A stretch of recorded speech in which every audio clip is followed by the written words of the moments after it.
you, thank you. Is this mic, you want me to just do this one? No, use that, okay. Is that one on for you? Good? All right. All right, so as he said, my name is JoshInGeneral. There's my Twitter handle and email if you guys find this interesting and want to provide feedback.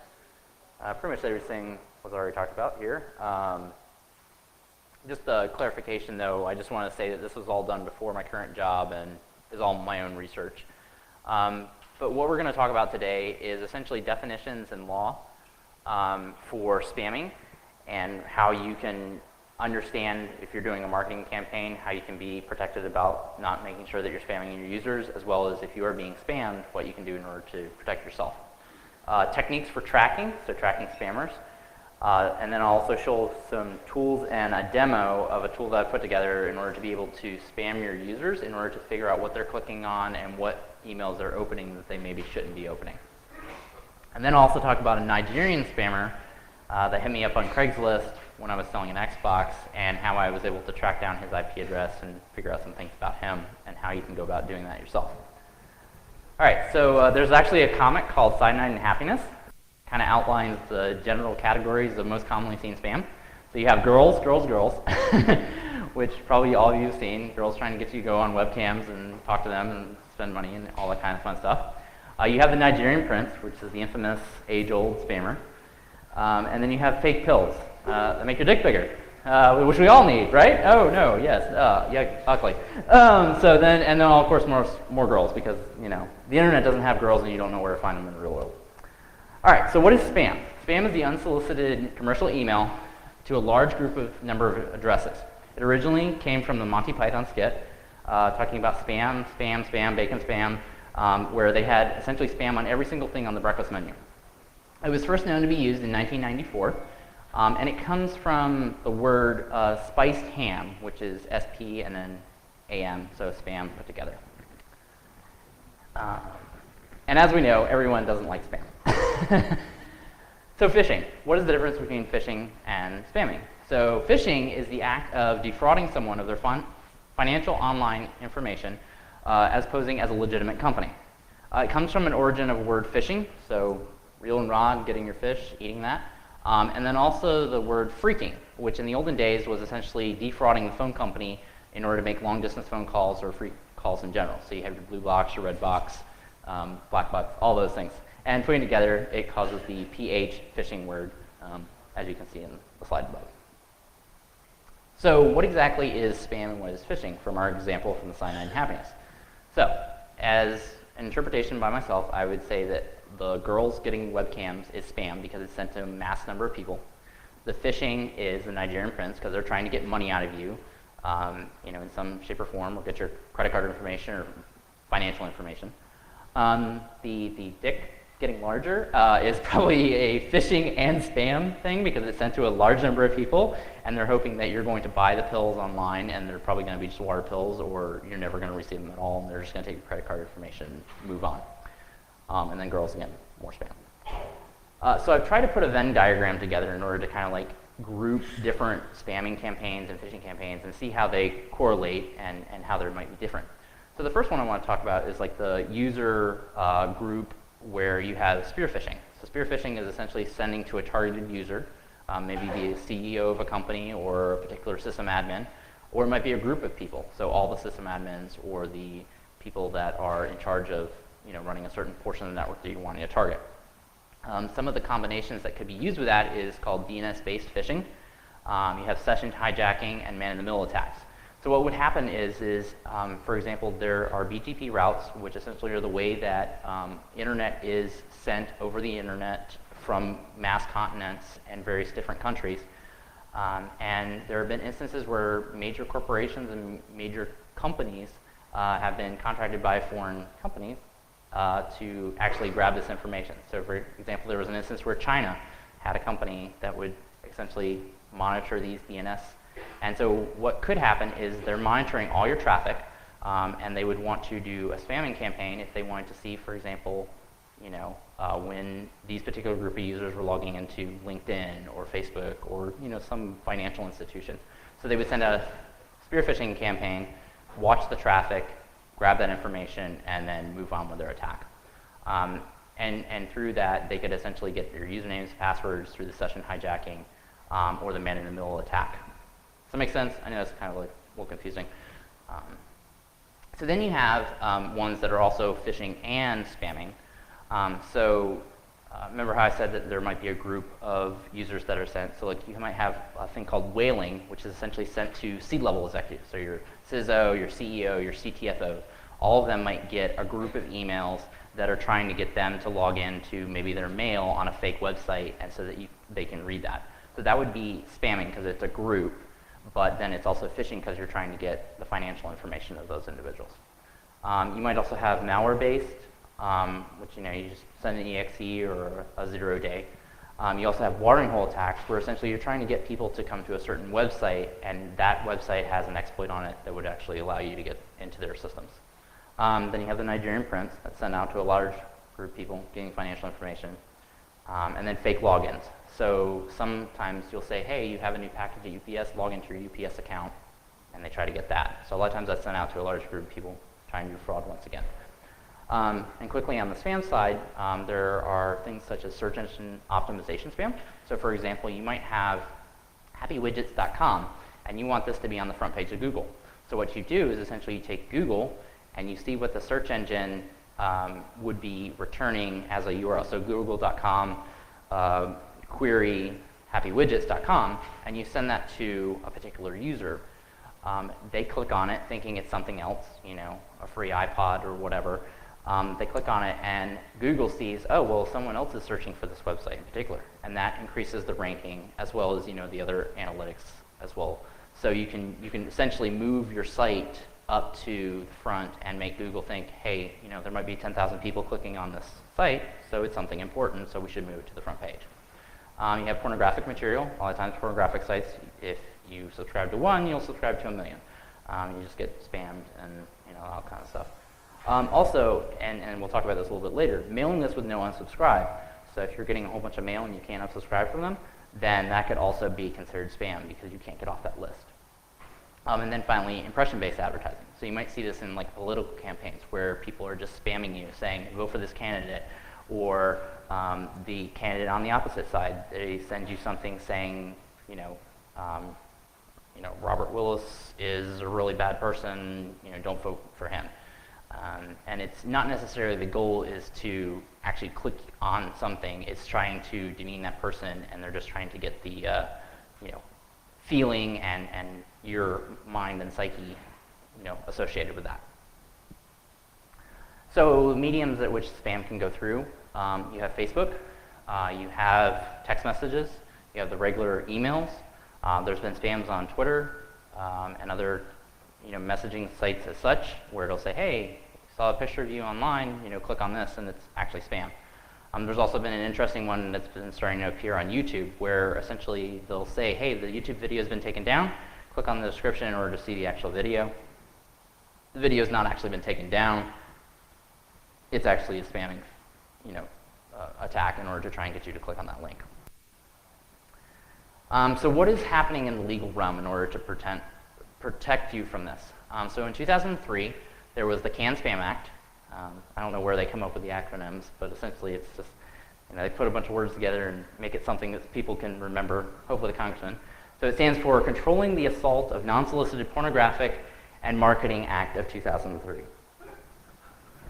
Or whatever.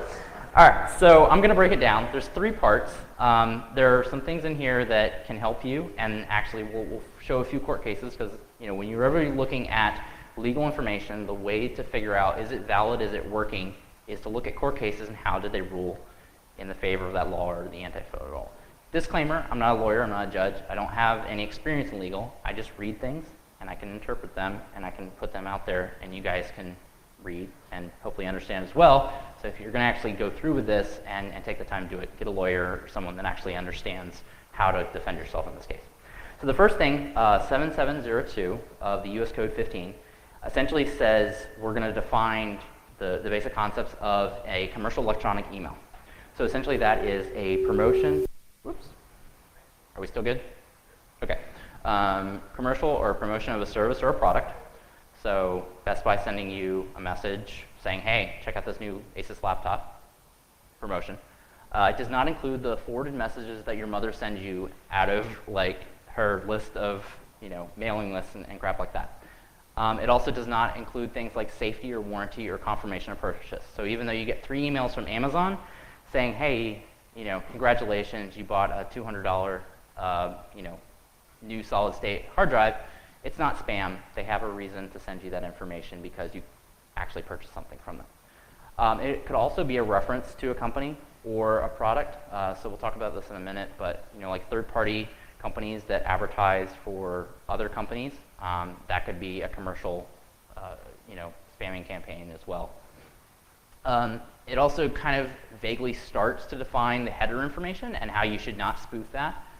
So things like IP addresses, destination, email, domain, all has to be valid when you're doing a commercial thing, or there can be prosecution. So like I said, 7702 is definitions, 7703 is prosecution, and 770 is what not to do. So 7703, you can be prosecuted for illegally harvesting emails. So paste in dumps of emails, any kind of things that you purchase from someone. Basically, any way that you harvest the email without the consent of the user adding it to your database is considered illegal. Randomly generating, so if you know that the first name dot last name is the format that they're using at that organization, you can't just randomly go through baby names and random last names and just send tons of emails. That's also illegal. You also have to make sure that the information is not offensive and that the advertised internet domain name is correct. So you can't use false information with your ICANN domain. You can use the privacy settings that some services offer, but if you're faking that, then you could be prosecuted as well.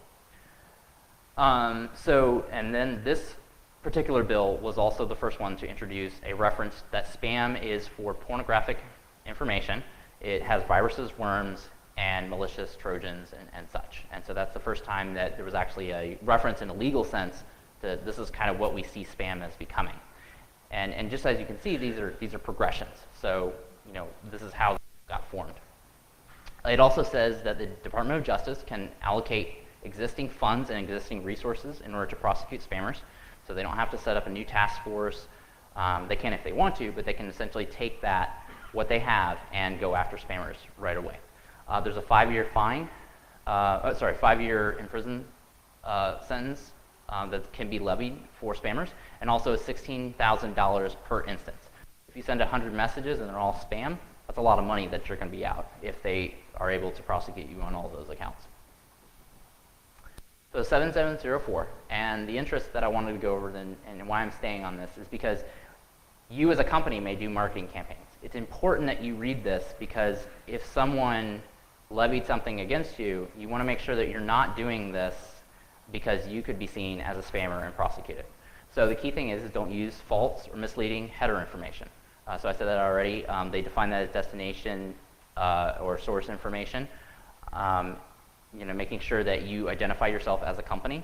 You're not spoofing IP addresses through like Tor or anything like that. Don't use deceptive subject lines. So if you're selling something that's an iPhone, don't say that you're selling Android products or that it's something that it's not. Identify the message as an ad. So if it's your local grocery thing that you're promoting, say that as such. Tell the recipients where you're located. So you may have seen this a lot of times on emails. At the very, very bottom, they have a physical, brick and mortar store that you can actually get an address for. Make sure that that's correct and that's relevant. Also tell them how to opt out, and you have to honor out the opt-out reply within 10 days. Now you have time where you can essentially, say, hey, I'm doing this, I'm taking care of it, but you have to respond to them within the 10-day window. And also monitor what others are doing in your behalf. So third-party agencies that you outsource your marketing team to, make sure that they're following these rules because you could be liable because they're using your name and you've licensed them to do so.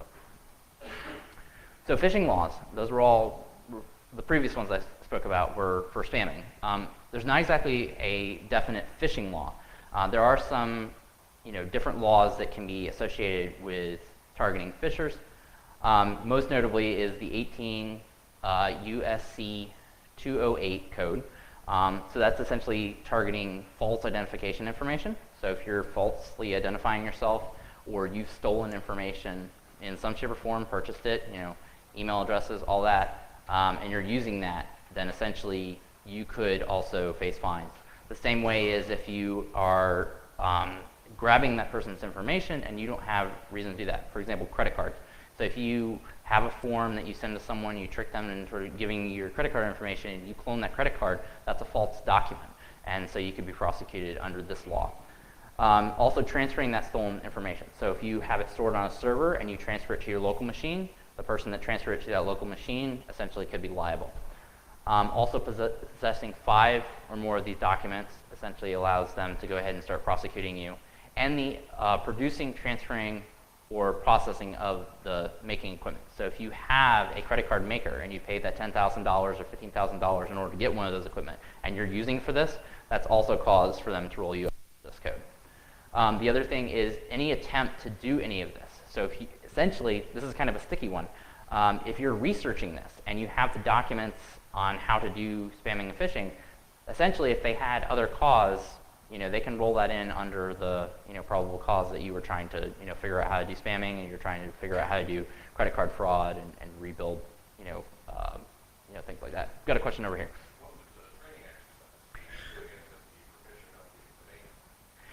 So the question was, what if you were doing it as a training exercise or doing it with the permission of the domain owner?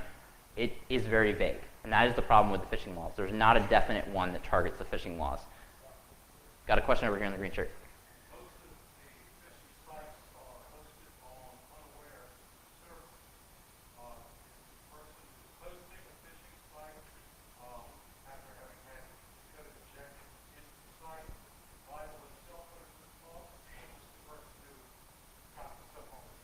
So from what I've researched, it's actually the person that did it. It's not the hosting company, as long as they respond and take good action in order to remove that information. So if you were, essentially had cross-site scripting or SQL injection and you had that hosted on your hosting provider, or if you were a hosting provider in and of itself and you had clients doing that, if when someone says, hey, at abuse.hosting.com, and that actually brings us to our next point, hey, that's being hosted there, and you take a good action in order to remove that, I'm not seeing you as being liable for that.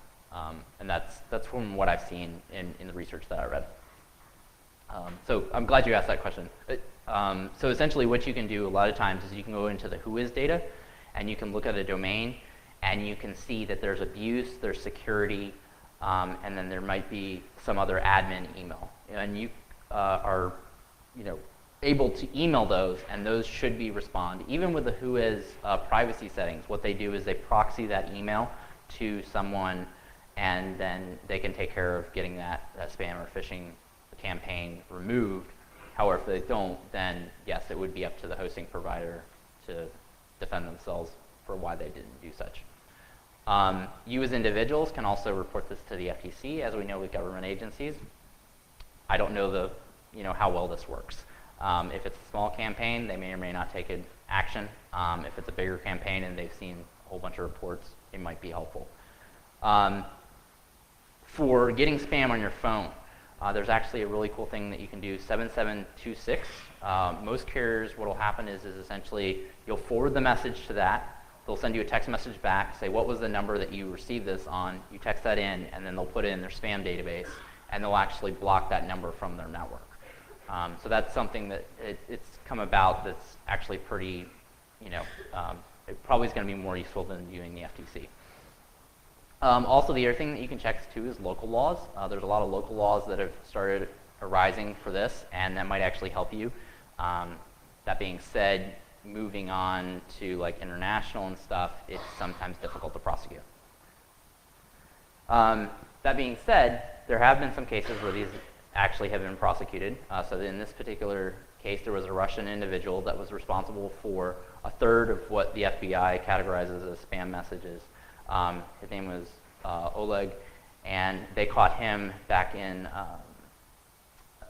I think 2009, essentially, and they said that they were going to prosecute him under the CAN spam.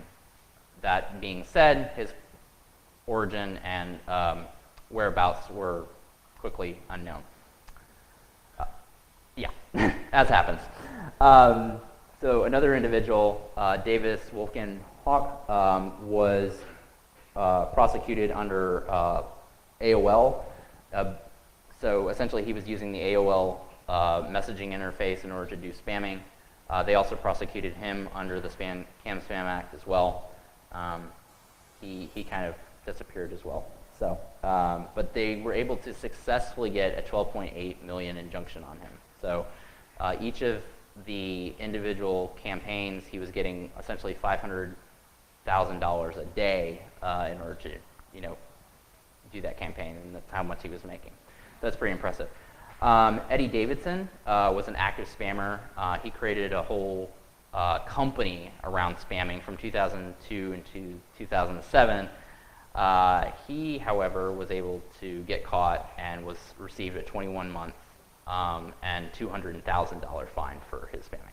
So it is working, but it is got to be something that they're going to want to actually prosecute, and has a big enough volume to make it worthwhile. That being said, there's actually individuals that are taking their own spam and taking it into their own hands in order to prosecute. So 419eater.com is essentially a spammer website that targets Nigerians. Nigerians know English, but not very well. As you can see in these photos, they essentially tricked them into sending these pictures with the promise that they would actually send the money. So this one here is a gentleman in a KKK uniform saying, "I practice brutality," holding a sheep, and he sent that picture with the interpretation that he was going to get a set amount of money, the same way that he was expecting to extract from individuals in America. This other gentleman thinks that Coke rules, with the hope that he would get money, and it targets the 419 Fraud Act that was put in place in Nigeria. That being said, the problem with Nigeria is that the government and the Nigerian central bank is actually involved in some of these scams, and so they're making money off of it, so it doesn't always really get prosecuted. But if you guys have some time, that's a really funny website, and there's a lot of stuff on there. I don't know really how much it actually helps, but it does embarrass the spammers, and there are some things on actually Vice News that have gone through and they've found spammers and interviewed people that do that, and really embarrass them pretty well. Moving on to a little more technical things as far as how you can actually track spammers and either help your sensors or maybe if you feel that it's something that you can actually prosecute. I've got some techniques here. So the first thing is email headers we're going to go over, online stat counters, embedded images, attachments that can call home, and email verification scripts with Telnet and Netcat to the mail server, so you can verify that the email is actually correct, and email scripts using Apache and IIS logs. So really quick, essentially, when you send an email using a particular client, and you're not using like a web client or something like that, your email is actually transmitting your IP address. And as you can see here in the header information, this was an email that I sent. It has my IP address. This is another email that I sent from a server using PHP. It also has my IP address. And these are the particular clients that I just selected that are, eligible for this flaw. So you have Apple Mail, Outlook, Thunderbird, Lotus Notes if you're so unkempt to be still using that, Mutt, Mail, and PHP, etc. Any kind of scripts that send mail directly from your VPS or Linux box, they would also be doing that. That being said, if you are using a VPS and it is not something related to your organization or your direct IP address behind your firewall, you wouldn't get that problem with leakage. Same thing with webmail. Webmail masks all that because you're visiting Gmail, and then Gmail's the IP address that's seen. Or proxied clients. So if you're using Tor or whatnot, you can actually, prevent that from happening. So you can proxy, for example, on Mac or Linux, you can use proxy chains, proxy that to Tor, and then all those scripts that I was talking about, Mutt and Mail and whatever, would actually go through Tor, and then it would mask your IP address. You can also use anonymous VPNs, so you can use the same thing, proxy chains, or just using the proxy settings in Thunderbird or Outlook. Anonymous VPSs or IPv6. I've noticed that on my Verizon phone, it's actually using IPv6 now, and IPv6 is a little more difficult to track. I do know some people that are working on solutions for that, but it is a viable solution. So for Stat Counter, I actually ran a campaign for about 5 years. I didn't release the data because of privacy concerns and whatnot, but I was able to put that in the signature of my email and see who was opening it, what they were doing, how long they were looking at my emails for about 5 years without anybody raising a finger. So it's great for analytics and graphs. If you don't mind your data being sent to them, it would be a good thing for showing to your managers and saying, all right, here's these people that are clicking on these links, what have you. It can also show how long the individual looked at the email. It also shows how many clicks there were per day. It also shows country of origin. So as you can see from mine, it was United States mostly, Arlington area. You also have Google there, which I'll talk about in a minute, Roadrunner, Comcast. So it breaks down by the provider. So it could also trigger seeing where your users are actually visiting your emails from. Let me just see how we're doing on time. Okay, perfect. The other thing is that it will actually break out and figure out if it knows an IP address. For this particular instance, I was at UNC Charlotte's campus. It knows UNC Charlotte's IP address and it says, hey, University of North Carolina at Charlotte. Shows the time, goes down to the very city, shows it on a map. Very, very good graphs if you want to put it together and that such. It's also pretty easy to put together. You just do add project, give it a name, give it a project URL, select invisible tracker, and then it puts out some code for you. You select the default installation code, and then it spits out some Java. So, like Lindsay Lohan, this is kind of a hot mess. It's really, really dirty and trashy. You don't need to have all of it.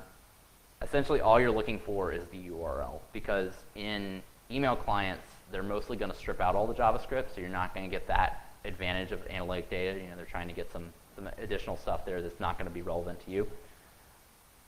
So one thing that I found is you can just take that image tag that it gives you, copy that out, put it in Gmail, or just build an image tag yourself if you're using some other kind of scripting platform. And I actually have a tool later that I'll show you guys on how to do this yourself. But all you gotta do is throw that in there and it'll hit the server and you'll get your analytics data back. So for this particular example here, one thing to note is that in most cases, Gmail, Hotmail, and I think Yahoo is now actually doing this. They actually proxy all the images. So what that means is essentially, you can see here, you have Google-proxy and then the IP address and then google.com. So you're not going to get the actual IP address of the actual user. So you're going to have to do some other figuring out in order to figure out that they opened it, and that's what my tool does. It figures that out. So here's an example of me opening it in Gmail. That being said, if they were using Thunderbird with IMAP or Outlook or whatever client you love, you will get the IP address because of the image tag directly calling from the client to the server and not going through Google in that sense. So it's essentially know your environment, know who you're targeting, know what you're going after.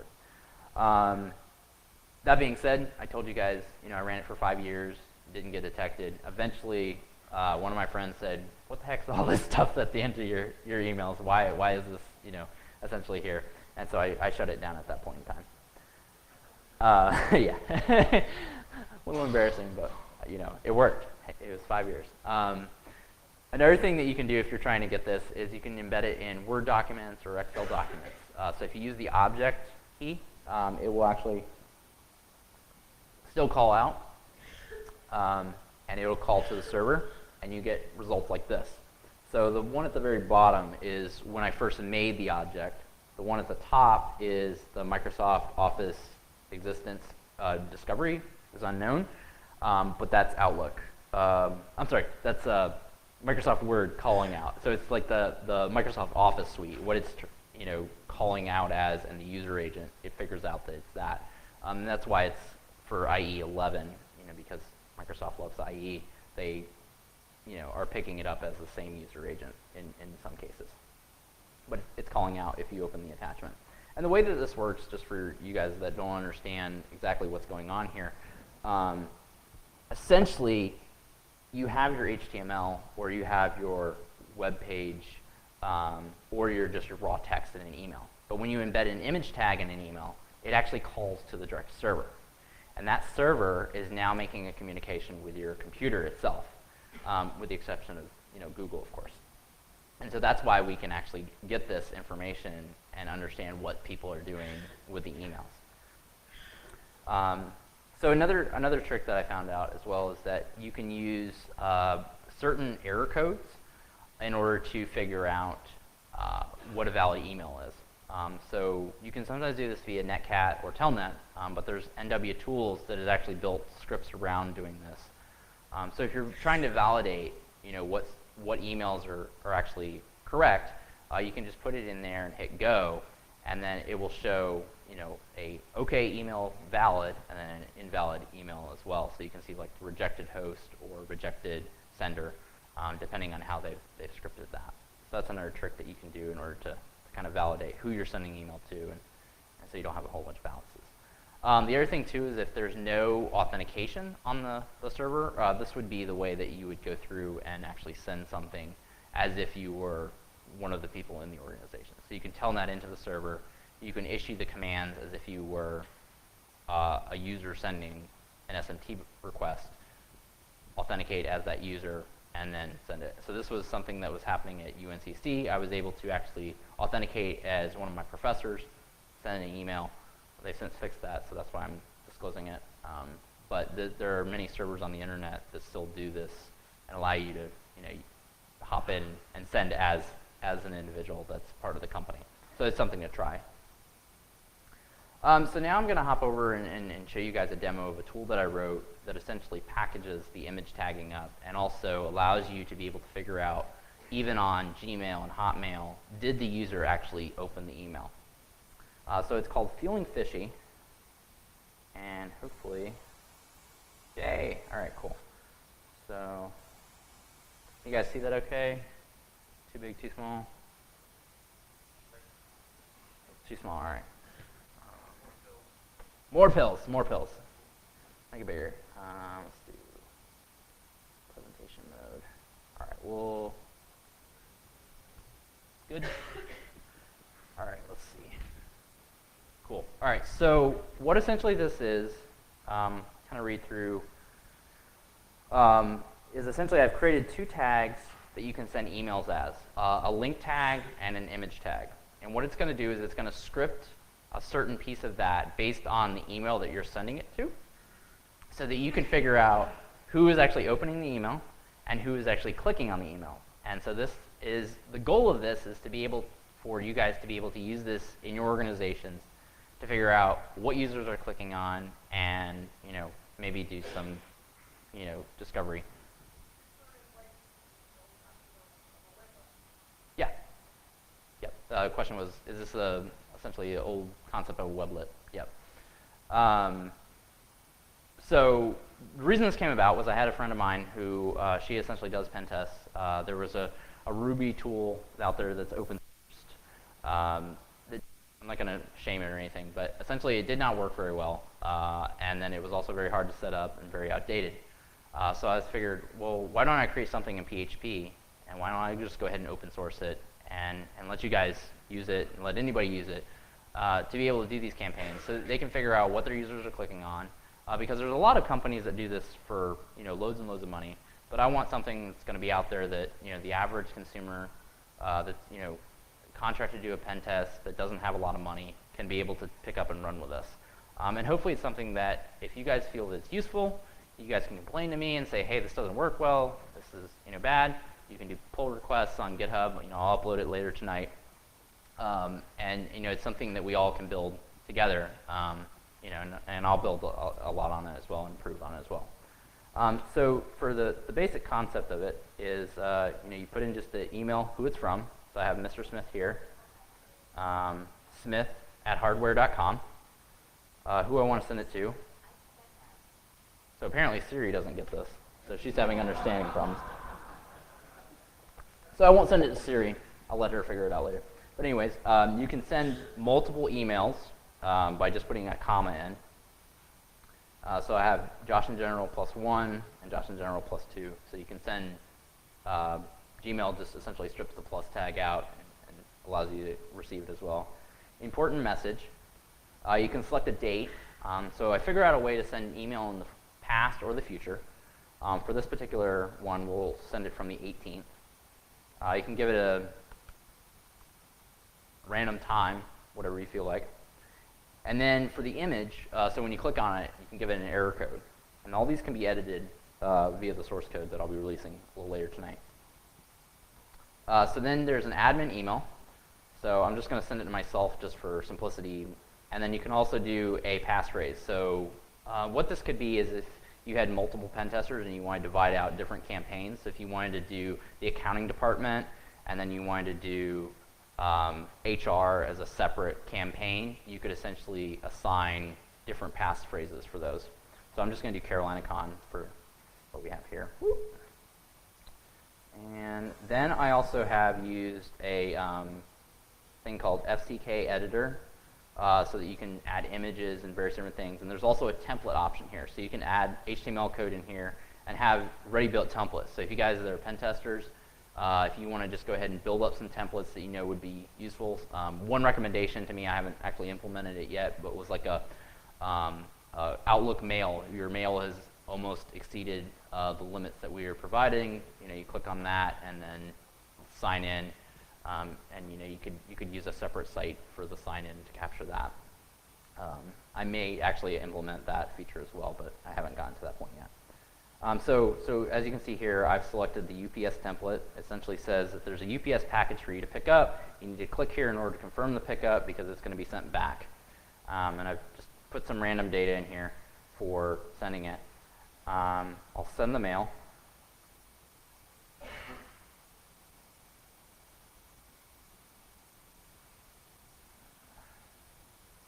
Okay, cool. And then it gives you a full report. So it says, all right, so I sent an email to admin, from admin at feelingfishy.com to JoshInGeneral. And essentially this is just the, hey, this is what your key is.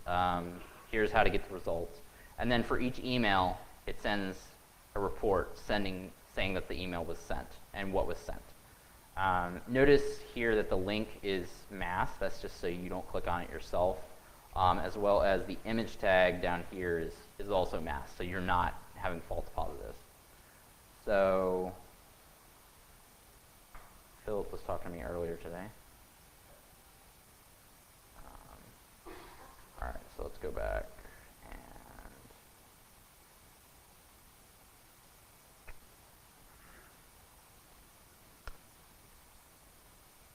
see if we can get this to work.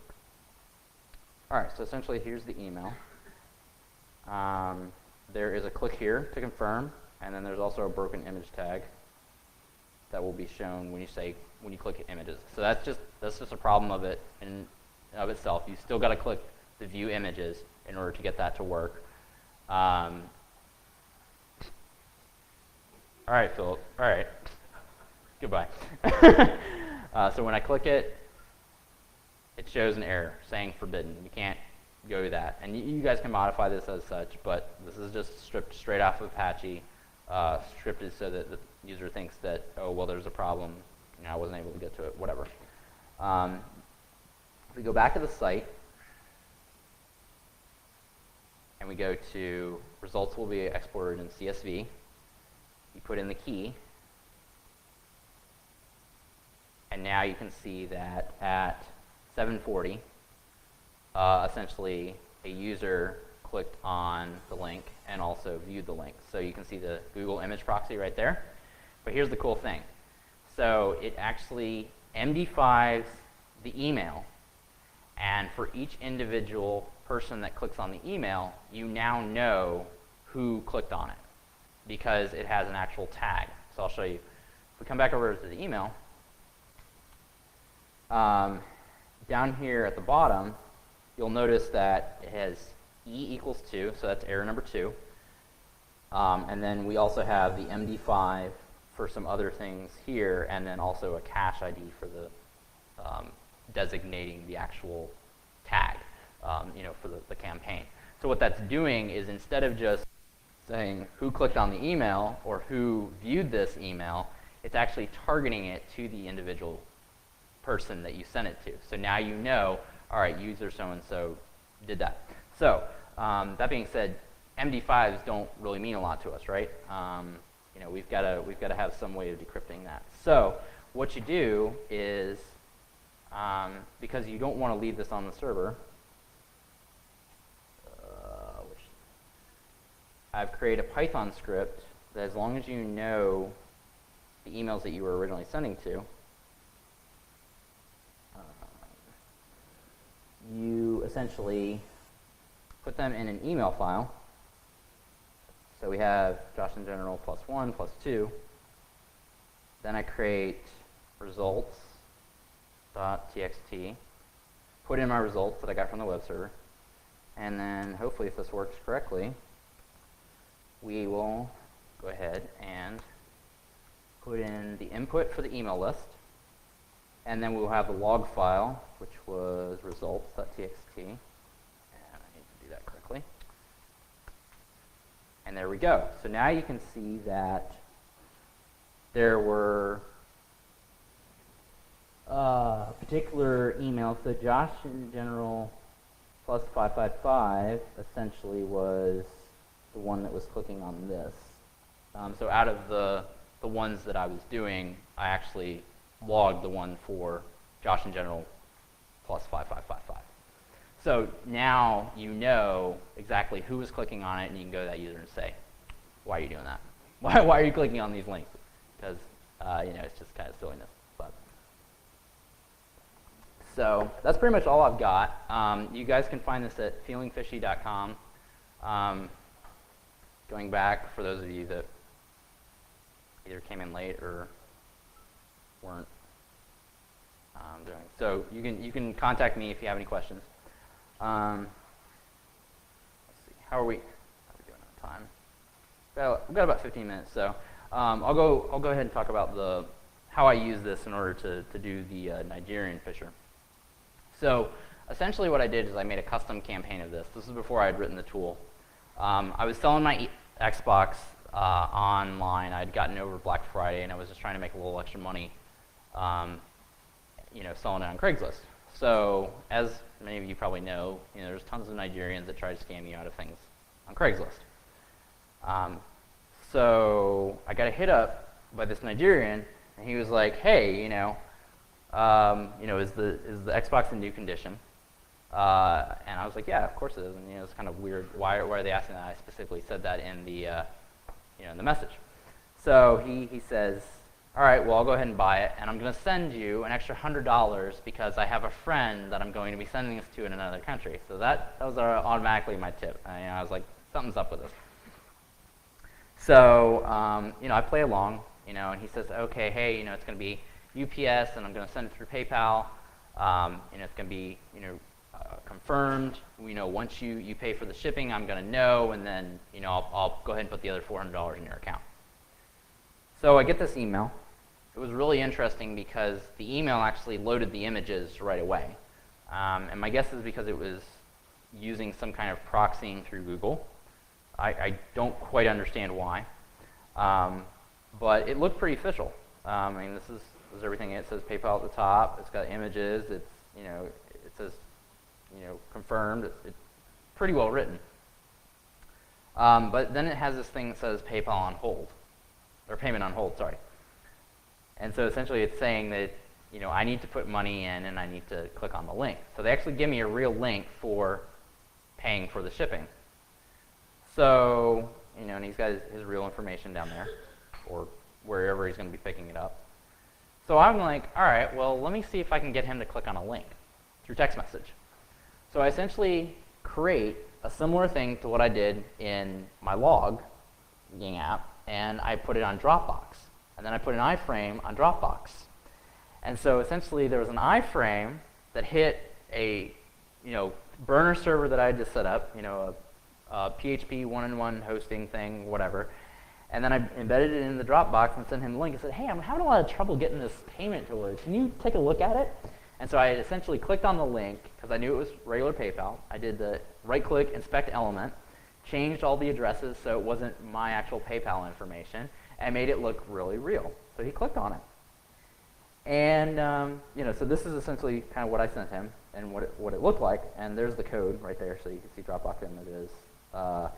And I created a Net64, so it looks like a CDN or something like that. And here's the interface for that. And then so these were the fields that I was interested in. So essentially, I was trying to collect his IP address, any kind of user agent information, and where he had come from. So I created another script that would email me as soon as the hit had happened, and that's what that was right there. If you guys are interested in that, you can send me an email and I'll forward it to you as well. And so I was able to get his IP address and user agent through that. And so I started doing Googling, and I found that he was on a scammers list. Someone had received an email from him as well with the same IP address. I found out that the HoneyNet project had also found him as well. And I also found out that he had logged into this African.cc with a PHP shell. And the PHP shell had been archived by Google so that I could actually see him logging into it under the essentially netstat option on the PHP shell. So it was kind of an interesting situation. So I did some more research, and I found out that the IP address that he was using was actually for a mobile phone provider in Nigeria, located in this general location. I found some more information that other people had been receiving a lot of hits from this same IP address. And here's the information from the PHP shell, so you can see where he was sending mail, and this was like a netstat kind of thing. And then I started doing more research, and so what I found is that in Nigeria, they use phones for a lot of things, and on the forums that they actually use, they post the entire IP address. So if you were able to track an individual down at the right time, and they were posting at the same time, you could essentially track them down. They would have their Facebook information on those sites as well, because they're trying to get as much revenue, and then you could do cross-pollination as well. So here's the problem, though, where it breaks down. So a lot of it was old information, so I wasn't actually able to target him. But I just wanted to show you guys how this kind of worked, and if you had the information, and it lined up correctly, you could go through and do it, and possibly find someone. So I wasn't as lucky, but I was able to find some remnants.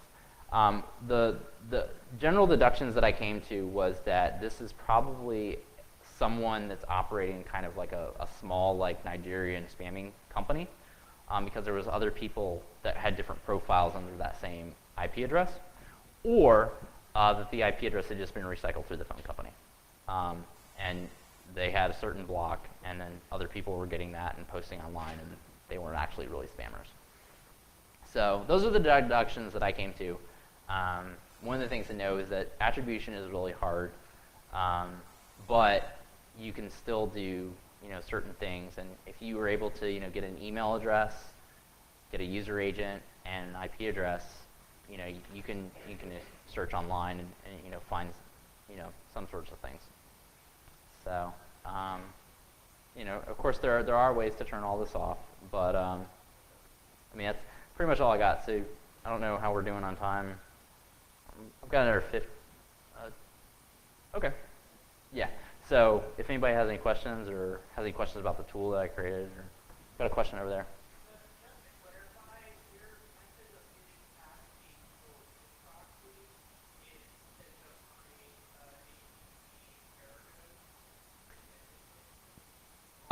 No, so it's actually calling to, so it's calling to a PHP file, and the way that I'm getting around it is not necessarily that I'm getting around it per se, it's just that I'm attributing a certain tag in that image tag so that I know who clicked and who visited the image. So in other words, if they open the email and they don't click view images, I'm not going to get anything.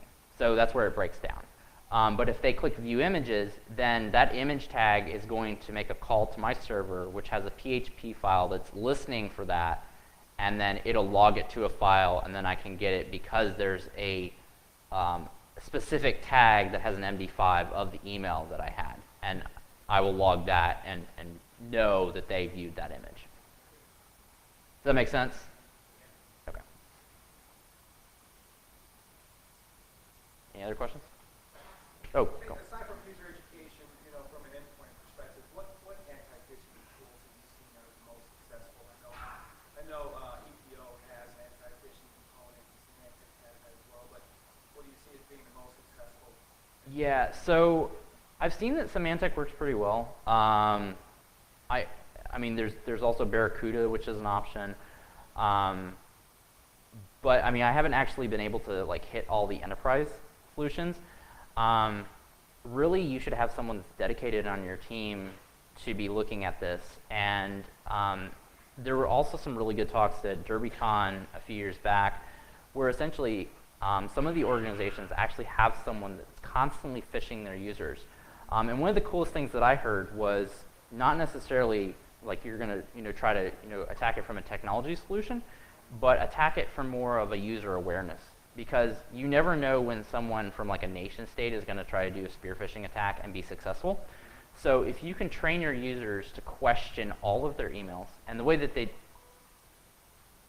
Somebody really calling me right now? Rude. And I bet I know who it is. Sorry about that.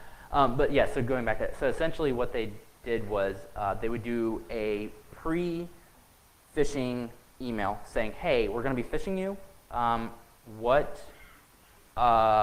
Here are the things that you need to be looking for in an email that would be subject to phishing. So looking at weird headers, looking at spelled incorrectly. Did you actually request that someone send you that PDF? Those kinds of things. And then they would phish their users, and then they would go back and they would have a reward campaign. So essentially, the users that reported the phishing to the security department would get rewards. So maybe like a $50 gift card to Starbucks or something like that. So that would essentially cause the users on a daily basis to be looking and saying, all right, maybe this isn't phishing, maybe this is phishing, I should just go ahead and report it. And so they would be aware, and they'd be thinking, okay, well, I'm going to get phished at any time. And that really helped cut down more than buying $10,000 or $100,000 worth of equipment. Because at the end of the day, people are going to be the weakest link, and they're the ones that are going to make the decision whether they, some of them will go into the quarantine thing and say, oh yeah, I'd love to get a free iPod, and they're just going to do that. And Symantec does that. It'll send you a notification, hey, you've got a quarantine message, and unless you as a system administrator are constantly checking those, they can still go in there and click on those links. It raises the awareness, but yeah. Yes, sir. All right, very good. Well, thank you, sir.